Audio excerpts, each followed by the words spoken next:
বা হতে পারে আপনার পার্টনার আপনাকে অনেক বেশি সাহায্য করেছে। একটা সময় আপনারা হয়তো কোনো প্রবলেমে পড়েছিলেন, সেই সময়টায় আপনি আপনার পার্টনারকে একেবারে বলে না নিজের মানে এতখানি আপনি সেখানে এফোর্ট দিয়েছেন, এতখানি বশ মানানোর মতো, মানে যে পরিস্থিতিতে উনি পড়েছিলেন সেখান থেকে টেনে তুলে আপনি এনেছিলেন তাকে। যে কোনো আর্থিকভাবে হোক, মানসিক সাহায্য হোক, মানসিকভাবেও অনেক সাহায্য করা যায়, কিন্তু শুধু টাকা দিয়ে যে সাহায্য হয় তা কিন্তু নয়।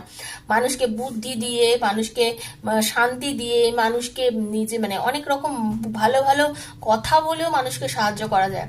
সেই আপনার থেকে উনি অনেক সাহায্য চেয়েছেন এবং আপনি সেটা ওনাকে দিয়েও ছিলেন, ঠিক আছে।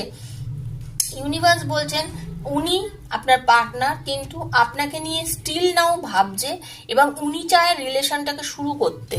আপনার পার্টনারও চান যে রিলেশনটাকে যে জায়গাটা গিয়ে দাঁড়িয়ে রয়েছে সেই জায়গার থেকে আজকে রিলেশনটা শুরু করতে। আপনি ভাবছেন যে হয়তো